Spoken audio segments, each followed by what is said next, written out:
Pokoknya kalau nggak enak badan udahlah sakit. Kalau dulu flu yang ngantor ya kerja. Nah, itu harusnya kalau ada rasa gitu, apalagi kalau ditambah coach, biasanya nyium kayu putih, kan kayu putih nyengat ya baunya. Terus dicium kok nggak kecium. Nah itu udah dugaan kuat banget gitu, kuat banget. Tapi walaupun harus tetap dites. Tapi Coretan Lukman, semua jadi obrolan.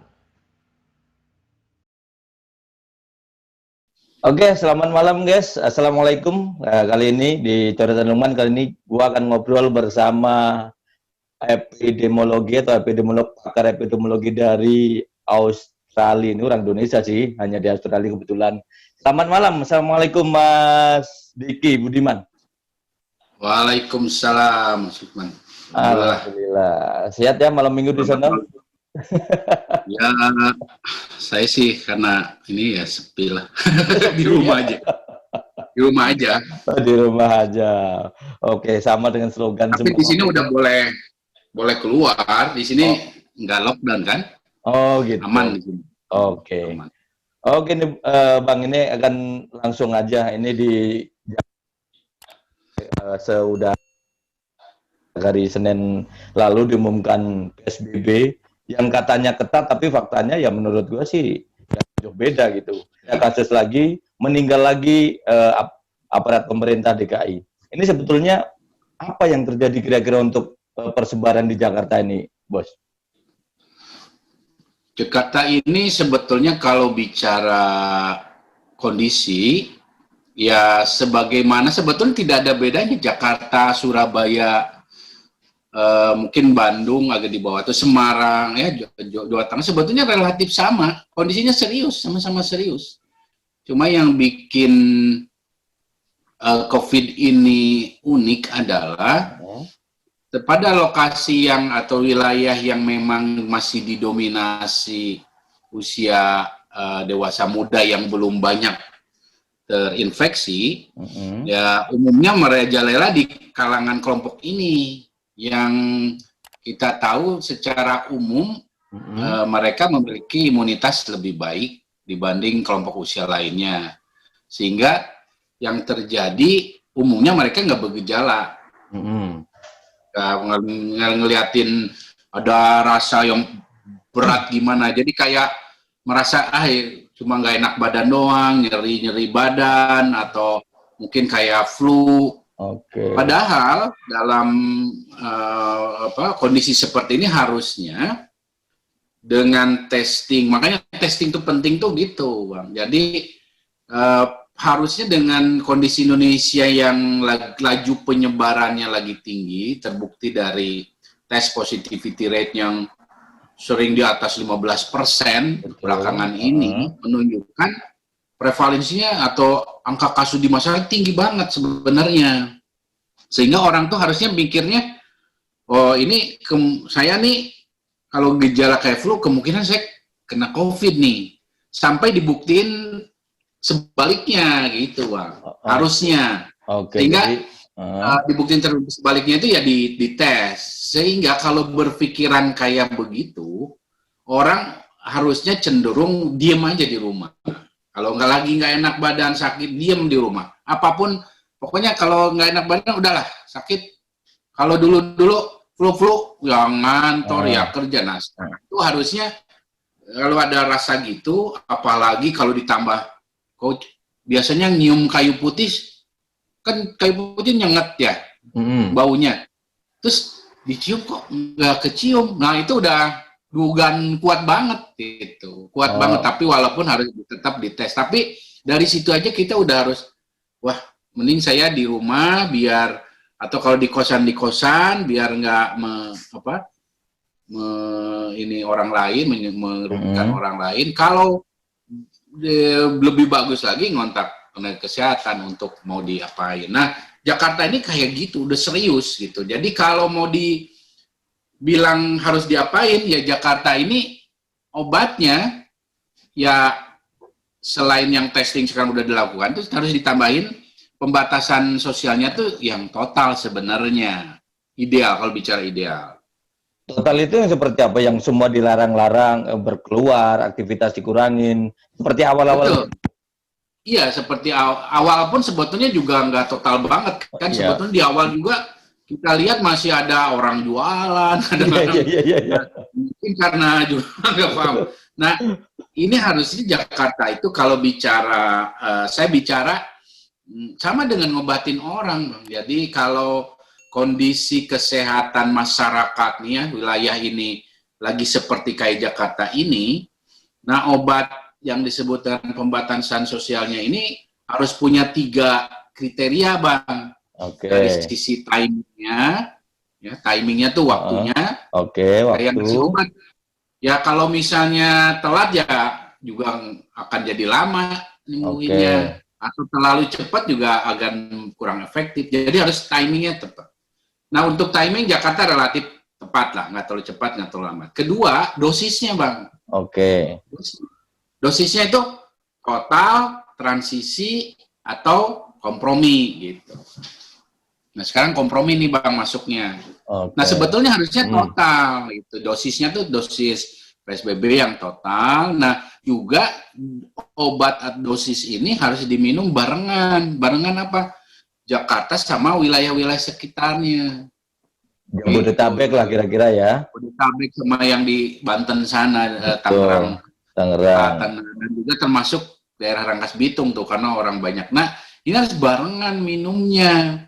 Ibarat ada 7-8 orang sakit menular, penyakit menular yang minum cuma 1 doang ya nggak efektif gitu. Nah ini dosisnya harus ditotalkan dan optimal. Nah ketiga terakhir adalah durasinya Bang. Oke. Waktunya. Jadi kalau minum obat, makanya kalau dokter sembuhin, ini habisin 5 hari habis, gitu kan. Nah ini pun dengan tes positivity rate yang di atas 10%, nggak cukup kalau cuma 2 minggu. Nggak akan cukup. Jadi jangan berharap dengan 2 minggu, wah kita kasusnya seminggu akan turun. Nggak akan Bang. Itu ya ibarat ngobatin, harus sebulan minimal misalnya. Ini sebulan pun kurang sebetulnya dengan tes positivity rate begini. Biasanya kalau sebulan pun itu yang tes positivity rate-nya yang di bawah 10 lah, di atas 5%, tapi di bawah 10%, seperti sekarang Israel. Nah, kalau untuk Jakarta, udah di atas 10, kadang 15% atau 16%, ya minimal tuh ya 2 bulanan. Sebenarnya ini bicara ideal saya. Ideal, 2 bulan itu total ya, bukan 2 bulan kompromi ya? Betul, total itu. Jadi, karena gini, kalau ngelihat banyak kasus kematian, di Jakarta ini sebulan terakhir lalu itu kan 5.000 Bang total kematian itu gabungan yang terkonfirmasi, yang probable, yang suspek itu 5.000 juga yang resmi kan, kalau mungkin bisa lebih dari itu. Nah itu artinya daerah yang punya kematian tinggi gitu, dan kita tahu di Jawa umumnya tinggi kematiannya, itu artinya si daerah itu berada di belakang kecepatan si virus ini menyebar, Bang. Dan itu gap waktunya bisa sampai sebulan minimal. Sebulan. Rata-rata orang meninggal itu biasanya ada faktor keterlambatan adalah sebulan dia itu yang lalu tidak terdeteksi. Kalau dihitung lagi dengan masa inkubasi bisa sampai 6 minggu. Nah artinya yang namanya PSBB sebagai strategi tambahan ini mau nyamain kecepatan Bang, gitu. Dia mau nyamain, minimal harus sebulan lah. Itu nyamain kecepatan dengan si virus ini menyebar. Gitu. Jadi harus sejajar gitu ya, jangan sampai kalah gitu ya. Ya. Jadi kalau udah nggak ada kematian, berarti dia cenderung daerah itu udah di depan dari kecepatan virus itu nyebar. Kalau ada kematian walaupun 1, nah dia masih lambat ya. Deteksi dini. Kalau tidak salah, gue pernah baca di beberapa minggu bulan lalu ya, si Bang Diki mengatakan bahwa Jakarta ini akan segera mencapai di titik puncak gitu. Kalau nggak salah, kalau salah dikoreksi. Itu kira-kira kapan dan apa sih yang menjadi ukuran dari Abang itu menuju titik puncak sebuah pandemi ini? Jadi kalau daerah Jakarta dan sekitarnya diprediksi misalnya mencapai puncak, walaupun prediksi ini ya tetap ya ada plus minusnya ya, Ya, ada namun juga prediksi kan ya. Oke. ya, namanya prediksi. Nah, karena dia dipengaruhkan Jakarta tuh diuntungkan karena datanya bagus Bang. Oke. Data dari testingnya gitu sehingga enak gitu memprediksinya tuh relatif enak dibanding daerah lain atau apalagi Indonesia juga agak sulit tuh apalagi Indonesia. Nah, Jakarta ini dengan datanya ini yang kan kemarin minggu lalu sebelum penerapan PSBB kan gubernurnya memaparkan tuh, kelihatan tuh. Jadi kalau di situ memang seperti terkesan dia ada puncak kan beberapa kalau di yang kemarin di ini kan dan ini seperti yang puncak kedua. Nah, untuk melihat puncak ini sebetulnya ada yang disebut dengan attack rate ya namanya. Jadi kalau attack rate itu jadi kalau misalnya dalam satu keluarga ada 10 orang, kalau attack rate-nya misalnya 20%, nah dari 10, 2 orang akan tertular, seperti itulah. Nah, ini dihitung dengan angka attack rate, ya dilihat dengan angka reproduksi dari COVID-19 yang di kisaran 2, ya memang diperkirakan di ya September akhir, pada saat itu saya memprediksinya September akhir, ya, puncak sampai menuju Oktober. Nah, tapi ini juga tidak selalu tepat karena seringkali yang kita prediksi ini dipengaruhi oleh kan ini kasus ini kalau Jakarta ini nggak stagnan gitu loh. Iya, betul. Beda dengan karena Jakarta ini orang yang kerja di Jakarta itu mayoritas kan dari sekitarnya tuh. Betul. Kadang-kadang dari Surabaya juga. Atau dari Jawa gitu, sehingga ini sekali lagi hanya menjadi semacam patokan terkait kewaspadaan, Bang. Kewaspadaan apa? Kewaspadaan fasilitas rumah sakit. Jadi kalau misalnya di proyeksi puncak itu lebih pada saya mengacunya batasan dari kapasitas rumah sakit. Oke. Gitu, karena itu yang harus jadi rujukan, Bang. Karena kalau rumah sakit sampai benar-benar penuh, kita jadiin itu puncak, itu bisa chaos kayak di Italia atau di New York. Ya, makanya puncaknya gitu dibatasin. Kalau Kepala Dinas Kesehatan DKI kan ketika sebelum memutuskan PSBB, lalu kan katanya nggak nyampe Desember itu akan full kalau nggak dibatasin, akan chaos itu Jakarta. Nah, ini sebetulnya betul.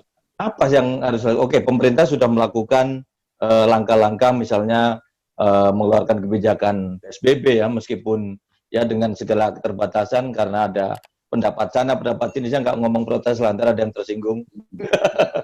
Tapi apa yang bisa dilakukan oleh masyarakat yang ringan dan bisa dilaksanakan?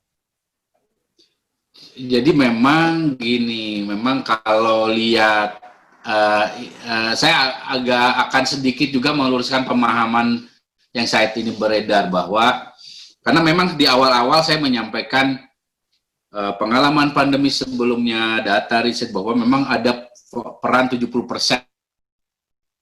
tuh dari peran masyarakat. Nah ini kan sering jadi rujukan juga sama itu. Saya bilang gini, gitu. 70%. Jadi tapi jangan sampai memberi arti bahwa berarti ini masyarakat yang penting nih dihukum kalau nggak pakai masker, dijaga banget masyarakatnya. Jadi agak kurang pas gitu karena gini, itu baru bisa efektif masyarakat ini punya peran aktif kalau pemerintah sudah melakukan strategi yang utama yang wajib yang testing itu minimal kayak Jakarta nih sesuai dengan yang WHO. Nah Sisanya ini ada peran untuk meningkatkan partisipasi dari masyarakat. Nah, tapi yang 70% ini kalau dibagi-bagi banyak tuh, ada nggak cuma masyarakat, termasuk di situ adalah peran sekolah harus tutup, kampus harus tutup, ada di situ kalau diturunin gitu. Nah, sampai akhir tahun lah minimal, terus kampus segala macam, pondok pesantren. Nah, di situ ada komponen bahwa minimal masyarakat di Jakarta misalnya dan sekitarnya 80% aja pakai masker. Itu akan, tapi bukan berarti pakai masker 80% langsung turunin 70%. Enggak, itu ada banyak juga ya, gitu. Salah satunya aja berarti ya. Ada misalnya jaga jarak ya. Kemudian di situ ada juga penurunan, saya ada bikin modelingnya tuh. Ada penurunan minimal 30% dari aktivitas chatting, meeting yang sifatnya face to face gitu. Kalau saya sampai nulis di situ misalnya ngomong dengan ngurumpi dengan tetangga gitu. Arisan. Kan ibu-ibu kita kan senang. Betul. Rumpi. Arisan ini. Nah, shopping. Nah, itu 30%. Minimal ada itu. Terus tadi yang masker. Nah, termasuk kalau misalnya keluar dari rumah, setiap orang 5 hari sekali aja keluar rumah. Ini kalau mau idealan ya, kalau ada 5 anggota keluarga dalam satu rumah, berarti dia tiap 5 hari sekali keluar rumahnya. Atau kalau mau belanja tuh, kalau dulu kan belanja tiap hari, nah, sekarang ya 5 hari sekali lah belanjanya. Stok ya? Kayak gitu.